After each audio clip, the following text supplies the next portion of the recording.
அஸ்ஸலாமு அலைக்கும் வரஹ்மத்துல்லாஹி வபரகாத்துஹு. இஸ்லாமிய மார்க்கத்தில் பெண்கள் வேலைக்கு போகலாமா, இதற்கு அனுமதி இருக்கா அப்படிங்கிறத தான் இன்றைக்கான வீடியோவில் பார்க்க போகிறோம். இஸ்லாத்தில் பெண்கள் வேலைக்கு போகவோ இல்லை சுயமாக தொழில் செஞ்சு சம்பாதிக்கவோ எந்த ஒரு தடையுமே கிடையாது. ஆனால் சில ஒழுக்கங்களை பின்பற்றணும் அப்படின்னு தான் இஸ்லாம் வலியுறுத்துது.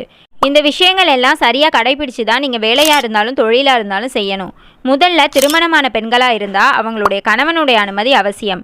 இதே திருமணம் ஆகாத பெண்களாக இருந்தால் அவங்களுடைய பெற்றோருடைய அனுமதி அவசியம். அடுத்தது ஆடை ஒழுக்கமுறையை பேணணும். தன்னுடைய ஆடை அலங்காரங்கள் வெளியே தெரியாத மாதிரி முழு ஹிஜாப் மற்றும் புர்கா அணிந்து இருக்கணும். நம்ம புர்கா தான் போட்டு போகிறோம் அப்படின்னா நம்ம போடக்கூடிய புர்கா ரொம்ப இறுக்கமானதாகவும் உடல் அமைப்பை வெளிப்படுத்தக்கூடிய விதத்துலையும் இருக்கக்கூடாது. நீங்கள் வேலை பார்க்குற இடத்துல ஹிஜாப் அணிய அனுமதி இல்லை அப்படின்னா அப்படிப்பட்ட இடத்துல நீங்கள் வேலையை பார்க்கக்கூடாது. பெண்கள் நறுமணம் பூசிக்கொண்டு வேலைக்கு போகக்கூடாது.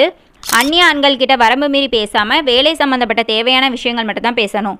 நீங்கள் போகக்கூடிய வேலையோ இல்லை செய்யக்கூடிய தொழிலோ ஹலாலான வருமானமா இல்லை ஹராமான வருமானமான்னு தெரிஞ்சு தான் செய்யணும். தன்னுடைய கணவன் மற்றும் குழந்தைகளுடைய கடமைகளை செய்யாமல் இருக்கக்கூடாது. எப்படி ஒரு ஆணுக்கு தன்னுடைய குடும்பத்துக்காக சம்பாதிப்பது கடமையாக இருக்கோ அதே மாதிரி ஒரு பெண்ணுக்கு தன்னுடைய குடும்பத்தை பார்த்துக்கிறதும் கடமையாக இருக்குது. இந்த இரண்டையுமே சமாளிக்க முடியும் அப்படின்னா தாராளமாக வேலைக்கு போகலாம்.